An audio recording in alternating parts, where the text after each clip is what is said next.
تاکہ کفر کی راہ چلنے والوں کا ایک بازو کاٹ دے یا ان کو ایسی ذلیل شکست دے کہ وہ نامرادی کے سبب پسپا ہو جائیں۔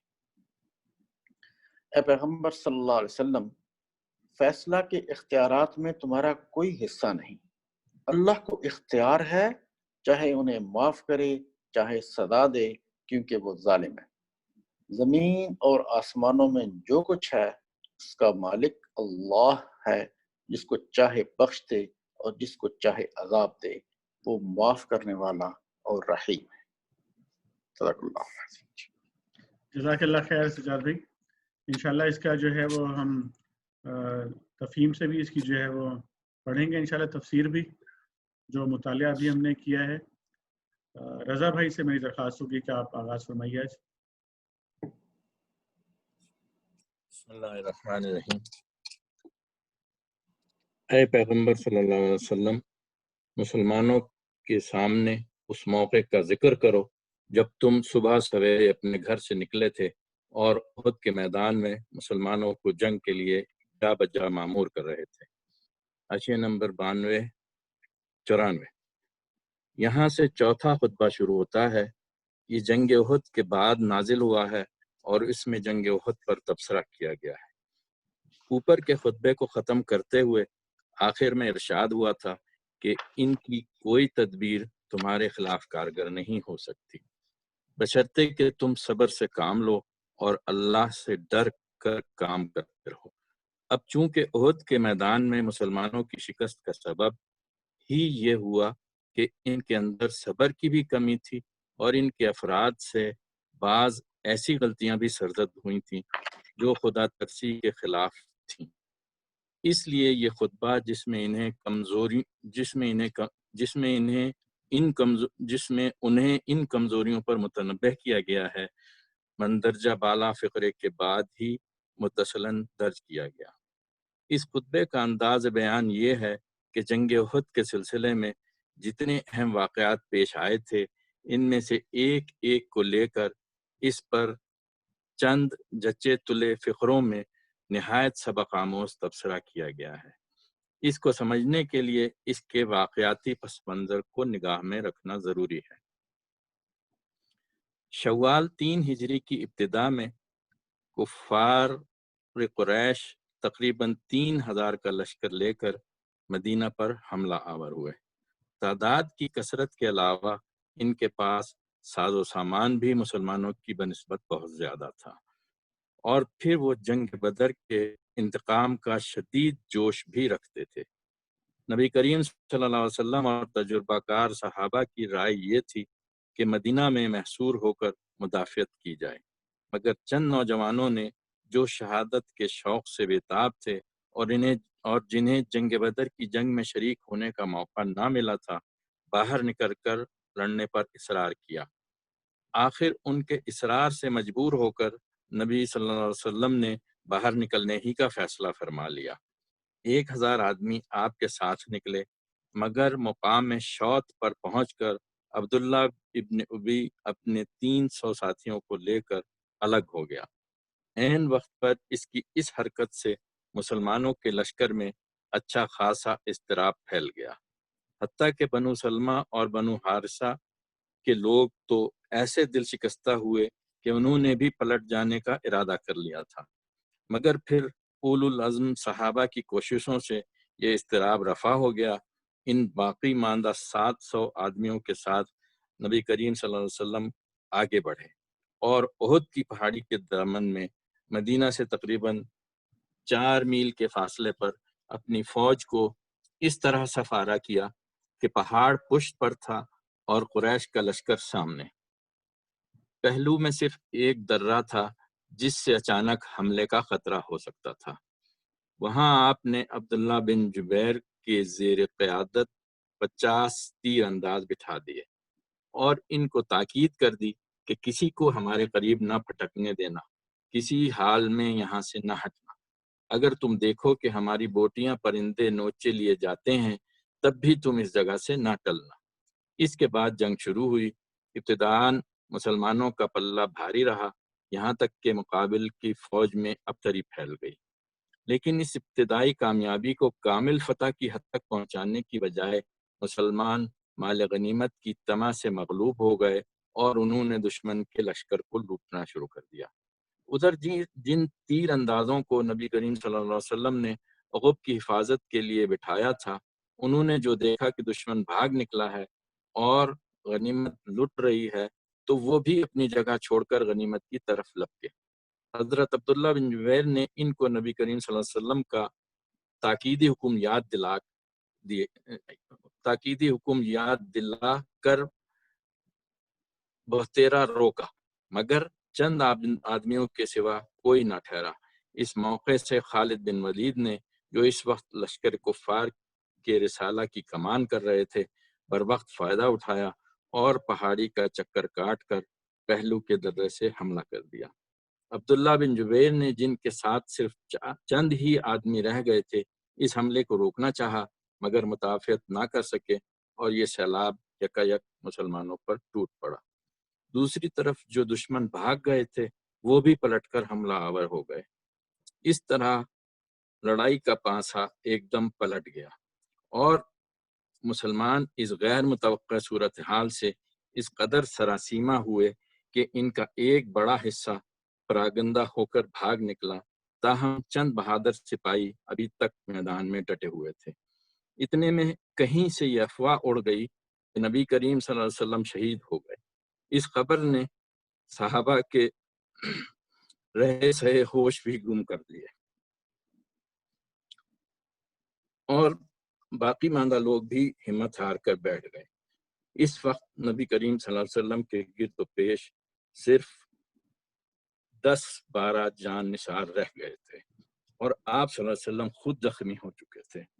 شکست کی تکمیل میں کوئی کسر باقی نہ رہی تھی، لیکن عین وقت پر صحابہ کو معلوم ہو گیا کہ حضرت صلی اللہ علیہ وسلم زندہ ہیں، چنانچہ وہ ہر طرف سے سمٹ کر پھر آپ کے گرد جمع ہو گئے اور آپ کو بسلامت پہاڑی کی طرف لے گئے۔ اس موقع پر یہ ایک معمہ ہے جو حل نہیں ہو سکا کہ وہ کیا چیز تھی جس نے کفار مکہ کو خود بخود واپس پھیر دیا۔ مسلمان اس قدر پراگندہ ہو چکے تھے کہ ان کا پھر مجتمع ہو کر باقاعدہ جنگ کرنا مشکل تھا۔ اگر کفار اپنی فتح کو کمال تک پہنچانے پر اصرار کرتے تو ان کی کامیابی بعید نہ تھی، مگر نامعلوم کس طرح وہ آپ میدان چھوڑ کر واپس چلے گئے۔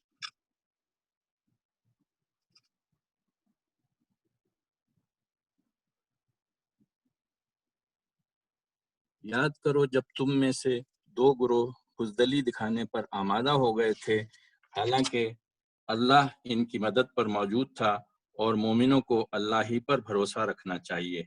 آخر اس سے پہلے جنگ بدر میں اللہ تمہاری مدد کر چکا تھا، حالانکہ اس وقت تم بہت کمزور تھے، لہذا تم کو چاہیے کہ اللہ کی ناشکری سے بچو۔ امید ہے کہ اب تم شکر گزار بنو گے۔ حاشیہ نمبر 95۔ یہ اشارہ ہے بنو سلمہ اور بنو حارثہ کی طرف، جن کی ہمتیں عبداللہ بن ابی اور اس کے ساتھیوں کی واپسی کے بعد پست ہو گئی تھی۔ یاد کرو جب تم مومنوں سے کہہ رہے تھے، کیا تمہارے لیے یہ بات کافی نہیں کہ اللہ 3000 فرشتے اتار کر تمہاری مدد کرے؟ حاشیہ نمبر 96 ہے۔ مسلمانوں نے جب دیکھا کہ ایک طرف دشمن 3000 ہیں اور ہمارے 1000 میں سے بھی 300 الگ ہو گئے ہیں تو ان کے دل ٹوٹنے لگے۔ اس وقت نبی کریم صلی اللہ علیہ وسلم نے ان سے یہ الفاظ کہے تھے: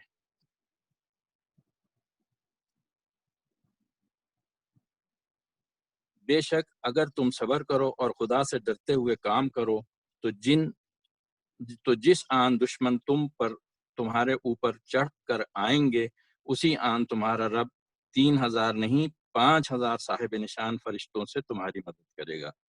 یہ بات اللہ نے تمہیں اس لیے بتا دی ہے کہ تم خوش ہو جاؤ اور تمہارے دل مطمئن ہو جائیں۔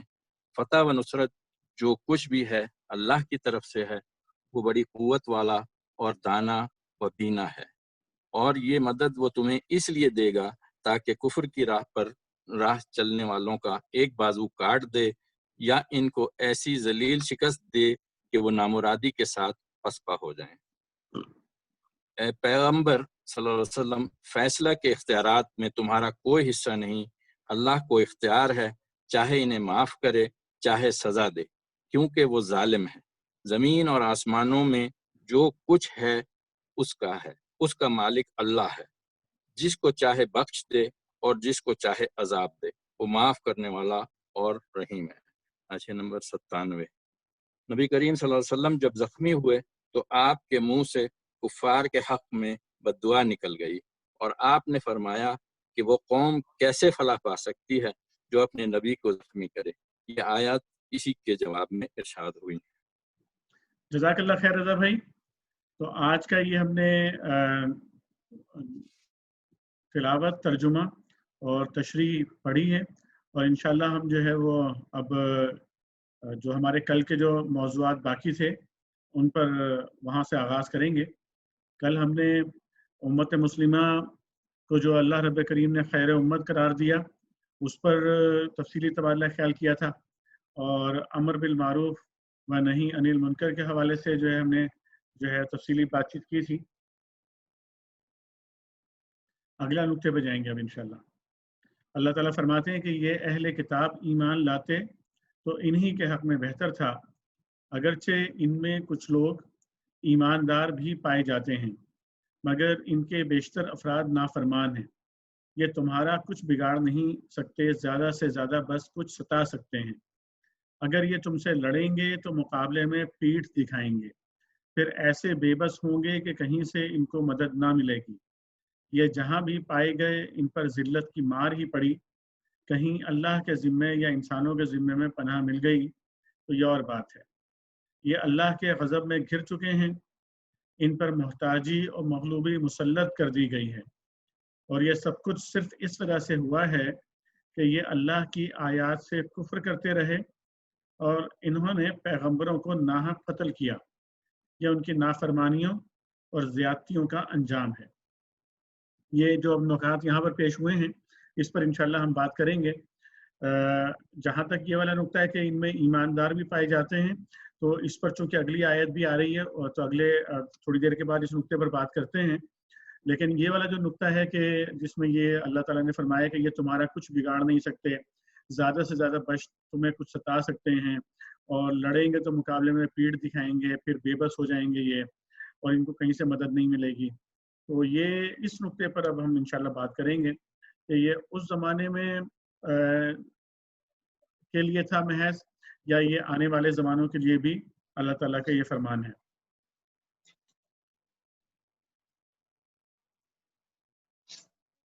جی جناب، فورم اوپن ہے گفتگو کرنے کے لیے۔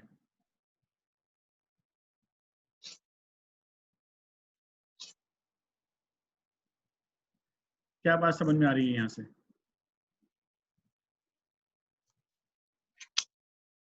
یہاں تو یہ کہا جا رہا ہے کہ وہ تمہارا کچھ بھی بگاڑ نہیں سکتے اور لڑیں گے تو مقابلے میں پیٹھ دکھائیں گے، لیکن عملاً تو ہمیں اگر آج کی دنیا کے حوالے سے دیکھیں تو ہمیں ایسی چیز نظر نہیں آ رہی ہے۔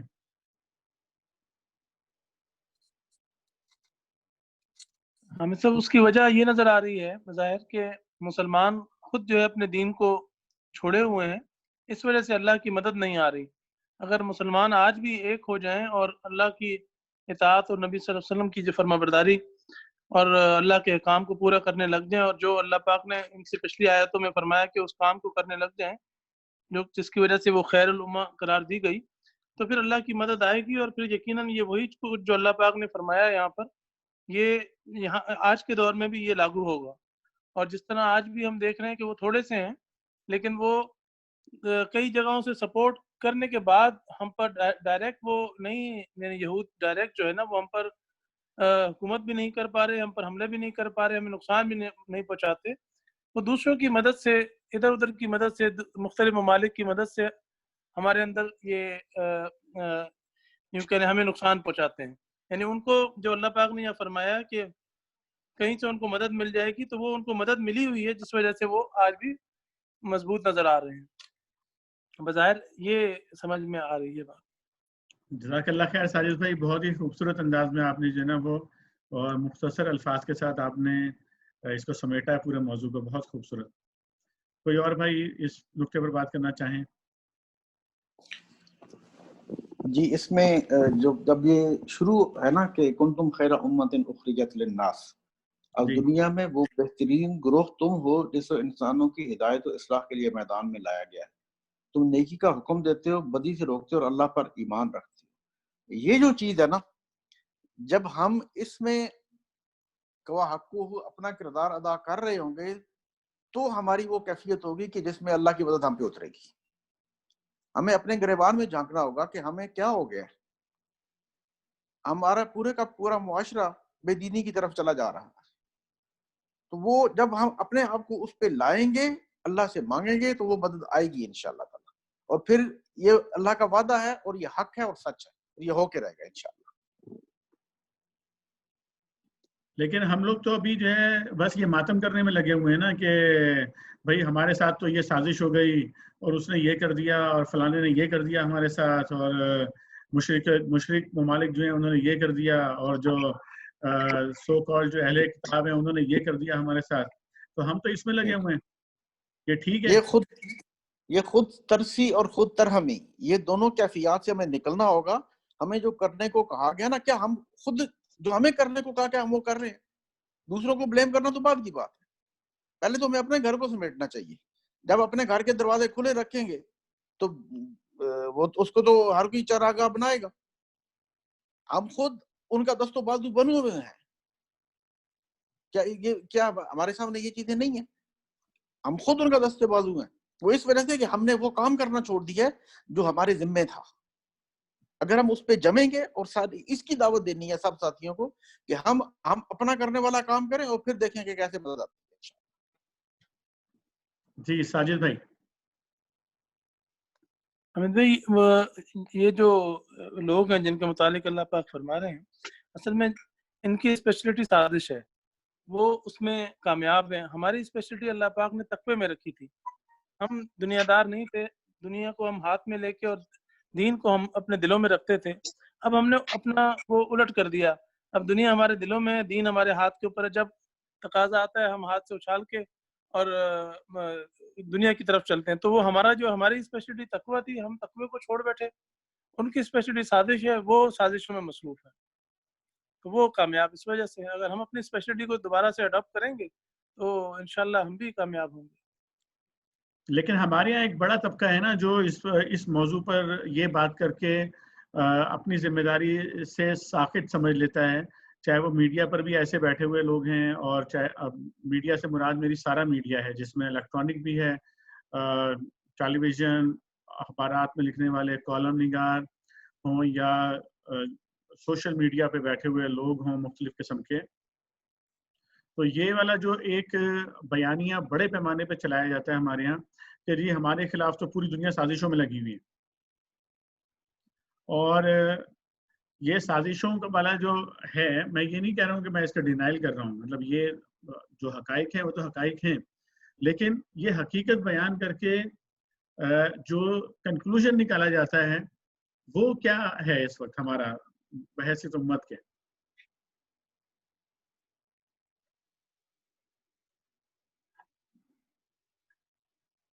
اس پر کوئی بھائی بات کریں گے؟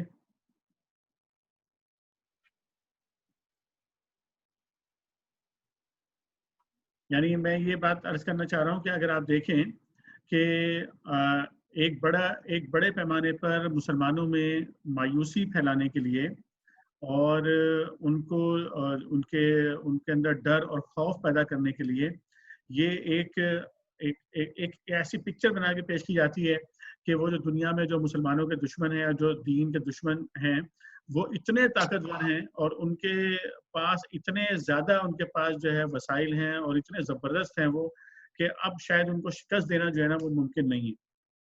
جی سید طارق بھائی. السلام علیکم. وعلیکم السلام. میں سجاد بھائی کی بات کو دوبارہ اس میں وہ ایڈ کروں گا. دیکھیں سازش تو ان کی یہود کی یہ اس وقت سے ہے جب نبی کریم صلی اللہ علیہ وسلم کے زمانے میں بھی وہ سازش کرتے تھے. لیکن مسئلہ یہ ہے کہ اس وقت کی امت مسلمہ اور آج کی امت مسلمہ میں فرق ہے. وہ جو ایمان کا جذبہ تھا نا وہ مسنگ ہے، وہ بڑا گیپ ہے. تو ہمیں اپنے آپ کو کلین کرنا ہوگا رادر دین ان پہ فوکس کرنے پہ. وہ سازش ہے ان کا جو ایکسپرٹیز ہے وہی ساجد بھائی والی بات، ان کی ایکسپرٹیز وہی ہیں. ہمیں اپنی ایکسپرٹیز پہ فوکس کر کے اس کو انہانس کرنا ہوگا. جزاک اللہ خیر. جی رضا بھائی. جی میں اس میں تھوڑا سا یہی ایڈ کروں گا سجاد بھائی کی بات میں کہ ایکچولی بات مطلب مسلمان جو ہیں وہ اپنی اعمال کو اور اپنے جو ان کی وہ ہیں اس کو نہیں دیکھتے ہیں. اور جیسے ابھی آپ نے کنکلوژن کی بات کی تو اس میں انفارچونیٹلی بعض دفعہ ایسا ہوتا ہے کہ وہ جذباتیت کی اس میں آ کر اور فوراً کہہ لیں مطلب جیسے اب یہ بات ہوئی نا کہ جو غیر مسلم طاقتیں ہیں وہ مسلمانوں کے خلاف لگی ہوئی ہیں اور یہ ہیں وہ ہیں، تو اس کو بعض لوگ مطلب مسلمانوں ہی میں سے ایسے ہیں جو اس کو مطلب یہ کہ لے کر اور پھر جذباتی انداز میں اس کو لے کر اور لڑنے مارنے اور اس پہ چلے جاتے ہیں. تو اس میں سے حکمت بیچ میں چلی جاتی ہے اور معاملہ تقریباً وہیں کا وہیں رہتا ہے یا بعض دفعہ ورس بھی ہو جاتا ہے. تو بات وہی ہے جو ابھی ہو رہی ہے کہ دیکھنا ہم کو یہ ہے کہ ہمارے کیا ہم کو کس طرح سے جو ہے وہ اس کو اپروچ کرنا ہے حکمت کے ساتھ، اس چیز کو سمجھتے ہوئے کہ ظاہر ہے جو نان مسلم قوتیں ہیں وہ ہمیشہ اگینسٹ ہی ہوں گی، سازشیں بھی کریں گی، تمام چیزیں کریں گی، لیکن اس کا ریئیکشن جو ہے وہ مسلمانوں کی طرف سے کیسا ہونا چاہیے اس چیز کے اوپر جو ہے وہ مطلب یہ کہ زور ہونا چاہیے. جذباتیت کی طرف نہیں جانا چاہیے، لیکن یہ کہ یہ میں سمجھتا ہوں میں نے دیکھا ہے کئی جگہ پر کہ ذرا کافی مشکل ہوتا ہے بعض یعنی اسپیشلی جو نوجوان نسل ہے ان کو اس سے روکنے کے لیے. بہت اہم نقطہ ہے یہ، بہت اہم نقطہ ہے بات کرنے کے لیے. جی کہ ہمارا ایک مجموعی رویہ جو ہے نا وہ ریئیکٹیو بن گیا ہے، مطلب ایک پورا قومی رویہ ریئیکٹیو بن گیا ہے. یہ ایک بڑا امپورٹنٹ نقطہ ہے ڈسکس کرنے کا، بات کرتے ہیں اس پہ انشاءاللہ. جی طارق سعید بھائی. جی السلام علیکم. وعلیکم السلام ورحمۃ اللہ وبرکاتہ. دیکھیں جب بھی آپ کا کسی سے بھی کوئی کمپٹیشن آتا ہے یا مقابلہ ہوتا ہے، حامد بھائی جی میں سن رہا ہوں، بات کیجیے. اچھا تو اس کا صحیح اس کی صلاحیتوں کا اندازہ لگانا انتہائی ضروری ہوتا ہے. اس کے کہاں وہ ان کی اسٹرینتھ ہے کن شعبوں میں، پھر آپ انالیسس کرتے ہیں، پھر آپ اسٹریٹجی بناتے ہیں، پھر آپ کا وہ ہوتا ہے جو بھی کمپٹیشن یا کمپٹیشن آپ کو اس کو کرنا ہوتا ہے. اب جنرلی دیکھیں تو بات تو وہی آ جاتی دوبارہ کہ ایک جو کردار ہے وہ بڑا پارٹ پلے کرتا ہے. اس میں کوئی شک نہیں کہ ان کی حکومتوں کی اگر آپ دیکھیں کہ عراق میں جو کیا اتنے لاکھوں مار کے پھر ایک سوری انہوں نے کر لی کہ سوری ہمارے پاس غلطی، اس کے باوجود بھی جو عام ایک انگریز ہوگا یا ایک ویسٹرن ہوگا، ایون ہمارے لوگ بھی جو وہاں چلے گئے وہ آپ کو جنرلی آنیسٹ ملیں گے، جنرلی وہ جھوٹ نہیں بولیں گے، ریاکاری نہیں ہوگی، فیور نہیں ہوگا، اپنے کام سے بڑی محنت کے ساتھ کام کریں گے، ڈیڈیکیشن سے کریں گے، بڑے اخلاق سے ملیں گے. مطلب یہ ان کی ایک اسٹرینتھ ہے جو کہ انفارچونیٹلی ہماری ہونی چاہیے اور بائی ڈیفالٹ ایز اے مسلم. اچھا اب یہاں پہ آ جاتا ہے رول ماں باپ کا بہت ہی بچپن میں اور پھر اسکول کا. ہمارے ہم جب بچپن میں تھے تو گھر سے ہی ایک ہمیں یہ ساری چیزیں جو ہے نا وہ ملنا شروع ہو جاتی تھیں اور پھر اسکول اس کو ری انفورس کرتا تھا.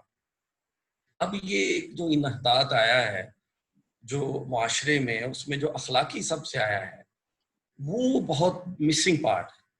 اس سے جو ہمارا ظاہر یہی پھر بچے جو ہیں بڑے ہوں گے، مختلف شعبے میں جائیں گے، جہاں بھی جائیں گے انہوں نے وہاں پہ وہ جو بھی ان کی تربیت ہوئی ہے انہوں نے اس کے حساب سے وہاں پہ معاملات کرنا، اور اس سے باپ کے سامنے ساری صورتحال اس وقت معاشرے کی کیا حال ہے. تو میرا خیال ہے کہ جو اسکول اور تربیت، اسکول سے بھی ذرا اور آگے چلے جائیں تو 2 کروڑ بچے بتا رہے تو اسکول ہی نہیں جاتے. تو پھر یہ ایک ماں باپ ہے، ایک معاشرہ ہے، آپ کی ایجوکیشن سسٹم ہے، یہ جب تک ہمارے صحیح نہیں ہوں گے تو یہ چیزیں، یہ جو کردار ہے ہمارا وہ نہیں پیدا ہوگا. مسلمان تو چلتا پھرتا وہ پریچر ہوتا، اس کا کردار صرف دیکھ لے دوسرا تو انڈونیشیا ملائیشیا میں آپ دیکھیں کہاں وہ کہہ رہے ہیں، وہ صرف تاجر جاتے تو ان کی ایمانداری سے وہ لوگ متاثر ہوتے. تو یہ ہم بالکل ان کو اگنور نہیں کر سکتے کہ یہ سازشیں ہیں یا پروپیگنڈا، اور یا انہوں نے میگنیفائی اپنے آپ کو کیا. وہ ٹھیک ہے ایک لحاظ سے انہوں نے کیا ہوا ہے، لیکن جب ہم عام آدمی کی بات کرتے ہیں جو ان کا معاشرہ ہے، وہ اس میں بے انتہا برائی ہیں جو ہمارے لحاظ سے شدید برائی ہیں. لیکن اگر آپ ان کو ایک طرف جنرلی جو ایک ویسٹرن ہے وہ بہت مطلب اس کا کردار جو ہے وہ آپ امپریس ہوں گے اس سے. جی جزاک اللہ خیر. تو یہ مختلف اینگل سے جو ہے ہمارے سامنے چیزیں آ رہی ہیں اس بات کو سمجھنے کے لیے.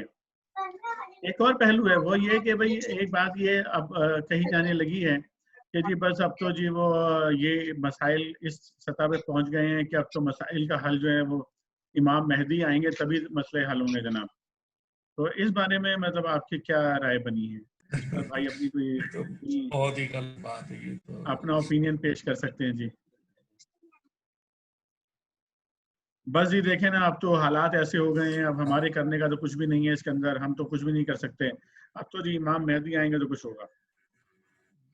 وہ علامہ اقبال رحمہ اللہ کا وہ شعر ہے نا کہ تھے وہ تمہارے آبا ہی مگر تم کیا ہو، ہاتھ پہ ہاتھ دھرے منتظر فردا ہو.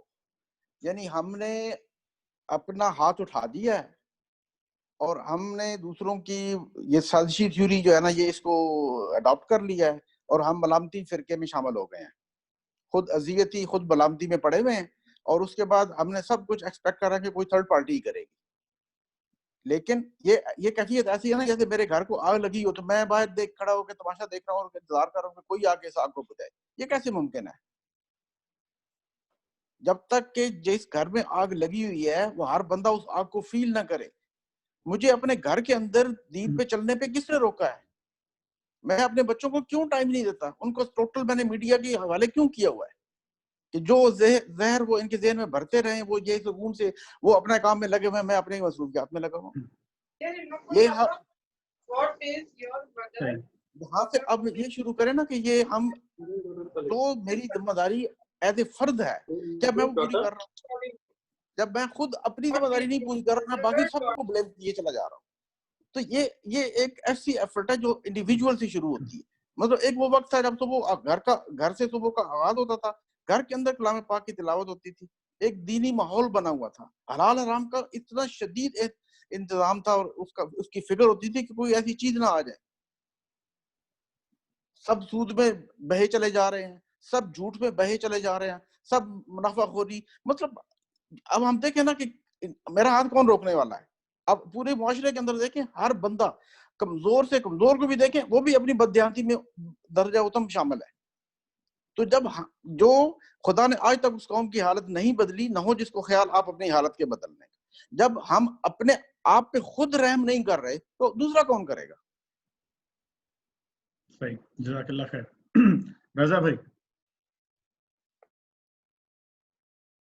یہ اس ابھی آپ نے جو ذکر کیا امام مہدی علیہ السلام کے اس کے عقیدے کے حساب سے، تو وہ بات اپنی جگہ ٹھیک ہے، لیکن اصل میں بات پھر وہی ہے کہ دیکھنا تو یہ ہے کہ جب حساب کتاب ہوگا تو یہ نہیں پوچھا جائے گا کہ بھائی آپ نے مطلب یہ کیا امام مہدی کا آپ انتظار کرتے رہے، آپ نے کیا ایفرٹ کی. یہ جو ہے وہ مجھ سے پوچھا جائے گا میری کیا ایفرٹ تھی دین کو اسلام کو غالب کرنے کے لیے، جو کہ مسلمانوں کا ایز اے امت جو ہے وہ فرض ہے کہ پوری دنیا میں دین کو جو ہے وہ غالب کریں.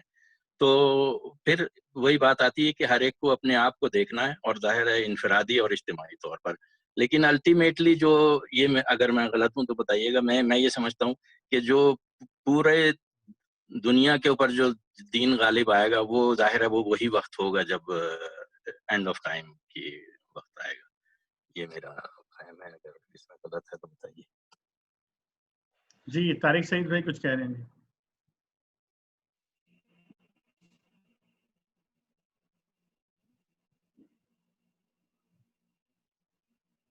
طارق بھائی آپ کا مائک بند ہے.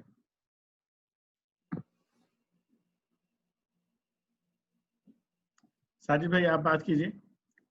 طارق بھائی شاید آف لائن ہو گئے ہیں. جی ساجد بھائی آپ بات کیجیے. جی حامد بھائی بس میں مختصر سی یہ بات جو سمجھ میں آتی ہے تھوڑی سی کہ ہم یہ تو نہیں کہہ سکتے کہ ہم بری ذمہ اس سے یا ہم آزاد ہیں، ہماری کوئی ذمہ داری نہیں ہے.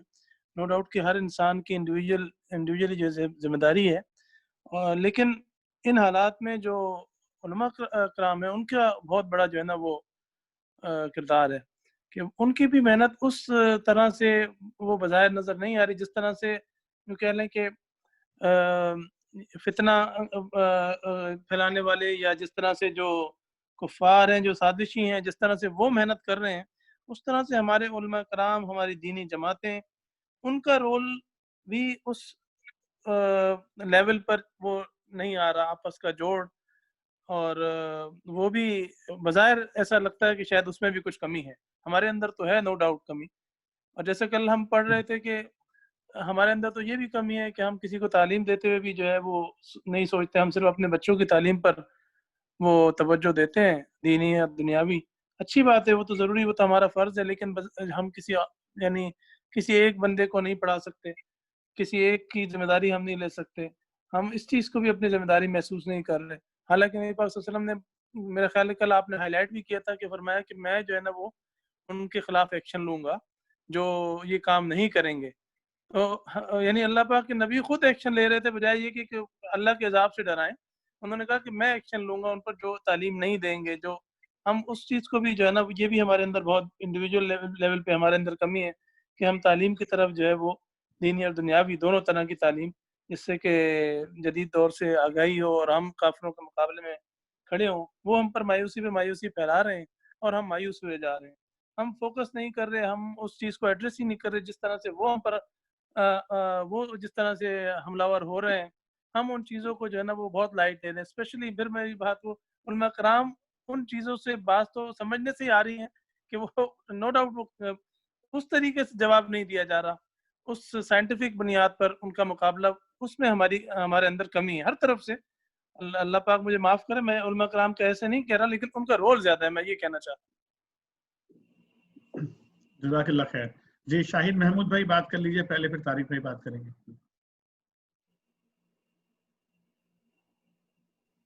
جی السلام علیکم ورحمۃ اللہ. وعلیکم السلام ورحمۃ اللہ وبرکاتہ. بات تو ماشاءاللہ کافی سامنے آ گئی ہے.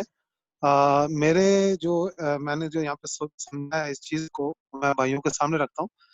یہ کتاب جو اس وقت آپ کے اور میرے ہاتھ میں ہے، میں سمجھ رہا ہوں کہ اس کا صحیح حق جو ہے وہ کافروں نے ادا کیا ہے، مسلمانوں نے نہیں. ابھی دیکھیں، ابھی بات ہو رہی تھی کہ امام مہدی کا انتظار کیا جا رہا ہے. ابھی ایک بھائی جو ہیں وہ کہہ رہے ہیں جی کہ علماء نے جو ہے اس میں جو ہے وہ اپنا حق جو ہے وہ صحیح طریقے سے ادا نہیں کیا. تو میرا خیال ہے کہ کافروں نے جو ہے وہ اس کتاب کو جو ہے نا وہ صحیح طریقے سے سمجھا ہے، مسلسل اس کے اوپر جو ہے نا ان کی جو ہے وہ اس کی جو ہے وہ کنسنٹریٹ رہی ہے، اور انہوں نے اس چیز کو جو ہے وہ صحیح طریقے جو حق ادا کرنا والا تھا نا، انہوں نے اس کو حق ادا کیا اور اس کو پوری چیزیں اس میں سے نکالی ہیں، لسٹ ڈاؤن کیا ہے. اور اس لسٹ ڈاؤن میں انہوں نے یہ چیزیں جو ہے وہ سامنے لے کر آئے ہیں کہ کس طرح جو ہے ان لوگوں کو، کہ ابھی یہ قرآن جو ہے وہ الحمدللہ آج ہماری 12ویں 13ویں جو ہے نشست چل رہی ہے سورہ ال عمران کے اوپر، تو ہر بات جو ہے وہ ہمارے سامنے جو ہے وہ کھل کر سامنے آ رہی ہے. اللہ تعالیٰ کا بڑا ایک احسان ہے، اس کا کرم ہے کہ ہر چیز جو ہے ہمارے سامنے جو ہے کھل کے سامنے آ رہی ہے. تو مسلسل ہم نے یہ بھی پڑھا ہے اس میں کہ یہ مسلسل جو ہے وہ تمہارے خلاف جو ہے پروپیگنڈا کریں گے، سازشیں کرتے رہیں گے. کہیں کسی نہ کسی طریقے سے تمہارا جو ایمان ہے یا جو تمہارا راستہ ہے، اس راستے سے تمہیں جو ہے ان لوگوں نے جو ہے وہ ڈائیورٹ کرنا ہے. اور اس کے اوپر آج دیکھنے آئے پورا میڈیا، ان کا پورا پیسہ، ہر طرح سے ان لوگوں نے جو ہے اس چیز کے اوپر جو ہے وہ لگے ہوئے ہیں.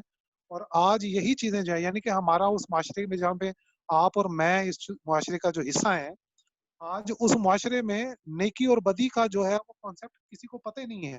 نیکی کیا ہے کسی کو پتہ نہیں.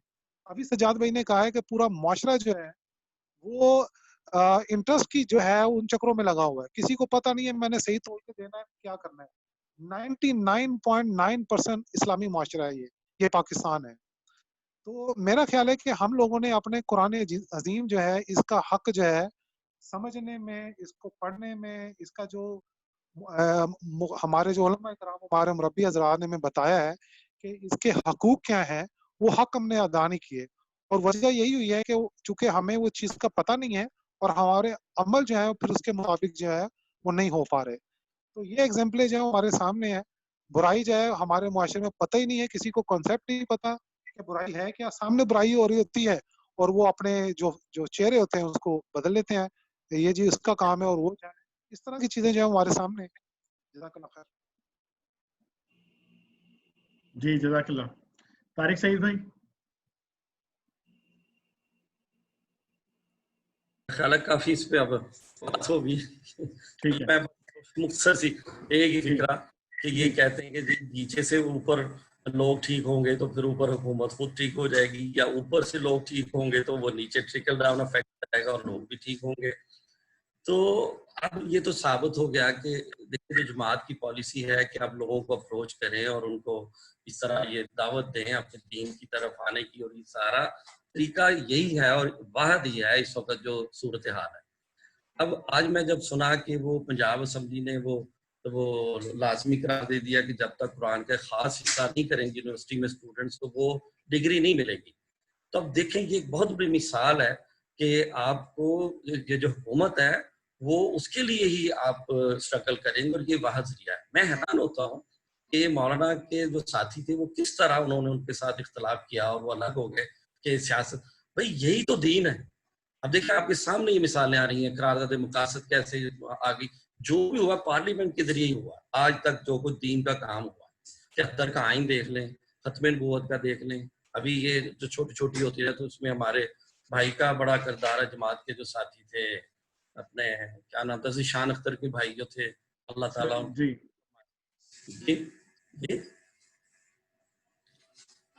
اختر, ڈاکٹر وسیم اختر, جی وسیم اختر.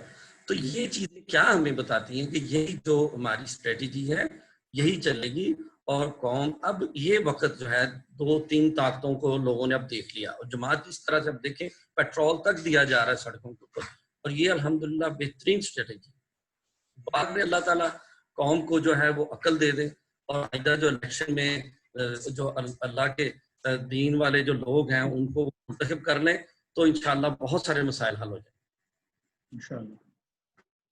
جی رضا بھائی کی بات لیتے ہیں اس موضوع پہ, پھر اس کو کنکلوڈ کریں گے انشاءاللہ. جی بس میں یہ چھوٹی سی بات کہنا چاہوں گا. ابھی ہم بات کر رہے ہیں کہ جو نان مسلم معاشرے ہیں ان میں بہت مطلب یہ کہ ان کو ان میں اچھائیاں ہیں. بہرحال ہیں وہ اچھائیاں, جو چیز ہے گراؤنڈ ریالٹیز سے جو ہے وہ نہیں منہ موڑا جا سکتا, لیکن ان کو اس طرح بھی پریزنٹ کرنا جو ہے وہ میں سمجھتا ہوں کوئی اتنا اچھا نہیں ہے, کیونکہ وہ بھی ایک پروپیگنڈے کا ہی حصہ ہے کہ مسلمانوں کو اتنا جو ہے وہ کیا کہتے ہیں بدزن اور وہ کر دیا جائے اپنے مذہب سے کہ وہ بس پھر یہی سمجھیں کہ جی معاشرہ تو پھر وہی ہے جہاں پہ یہ سب کچھ ہے. حالانکہ وہاں پہ بھی اسی طرح سے اگر اس کی ڈیٹیل آپ دیکھیں, تعریفیں ہیں اپنی جگہ پہ ہیں کہ وہ ہے, لیکن یہ کہ سود کی لعنت بھی وہیں پہ چل رہی ہے, بے حیائی بھی وہیں پہ چل رہی ہے, اور اسی طرح کی دیگر بے تحاشا چیزیں ہیں جن کو آپ مطلب اگر چاہیں تو وہ دیکھ سکتے ہیں. تو اس لیے ان کے معاشرے کو اس طرح پریزنٹ کرنا کہ وہ کوئی بہت مطلب یہ کہ اچھا معاشرہ ہے, یہ میں ایک سمجھتا ہوں کہ چیز صحیح ہے. جزاک اللہ خیر. آپ نے بڑا اچھا پوائنٹ ریز کیا ہے, اور یہ ہونا چاہیے تھا پوائنٹ ریز, تاکہ اس کے جو دیگر جو اس کے پہلو ہیں اس بات کے وہ کھل کر سامنے آئیں. ہمارے یہاں جو ہے نا یہ والا پروپیگنڈا بڑے پیمانے پہ جو لبرلز ہیں وہ یہ کرتے ہیں پروپیگنڈا. اچھا اس میں جو ہے نا انہوں نے اس کو قرآن کو اختیار نہیں کیا ہے. یہ ٹھیک ہے کہ وہ اصول انہوں نے اختیار کیے ہیں, اور ان کے اصول اور ضوابط بنانے والوں نے وہ اصول اور ضوابط کا استنباط جو ہے وہ پوری دنیا کے علوم سے کیا ہے انہوں نے.